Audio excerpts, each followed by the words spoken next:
Good morning, folks. How are you today? My name is Leticia, and I had a question about how to build a connection with parents when it's not that easy to straight away ask them what was painful in your life.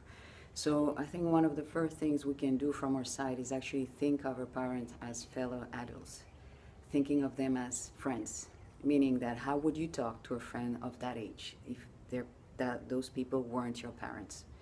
And so you can start to break a little bit, the dynamic that were in store all your life, which is they are your parents, you're the kid, and you always kind of have that kind of relationship and you want to go like this.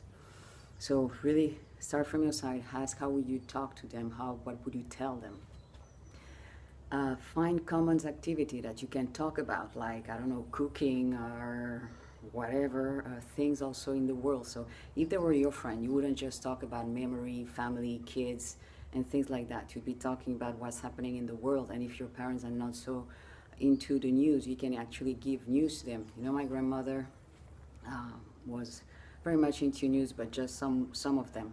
And when conversation would start to get slippery, meaning it could start to become a subject that would end in discussion, and it was a subject we've been touching over and over and over, meaning there was no exit there. I would straight away change the conversation to something else so that her mind would go toward another direction. So go like this. Also be honest with your parents, but not brutally honest, meaning always speak with respect. If you want to give your opinion, give it, but don't try to be right, especially if they're older adults. Don't try to be right, because they're also from another generation. My grandmother, this hair, she would always tell me, "Girl, you have such a pretty face. Don't put your hair in your face." It was like this until she died. And at the beginning it was like bothering me. And then after I said, you know what, it's another generation. My grandmother couldn't understand a man with long hair or bald. For her it was like people in the prison. Same thing with the tattoos. So it's also respecting their generation, and some subject you just keep that in a box and you leave it there. There's no point in trying to make you see it's different generation. So also, when you want to have an advice from your parents, make sure it's really an advice and not an approbation, because if it's approbation, you know that you might not like the answer. So make sure that if you want an advice, it's because you know you can have it, and because you want to have their opinion, but it's not what they're going to tell you that's going to make you go that way or that way.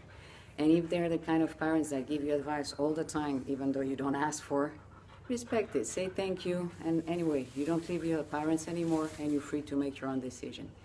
So think of them as friends, bring them new subject, be honest but not brutally honest. Advice, be careful if it's not a matter of approbation, and then try to change the dynamic, practice, and let me know how it goes. Ciao.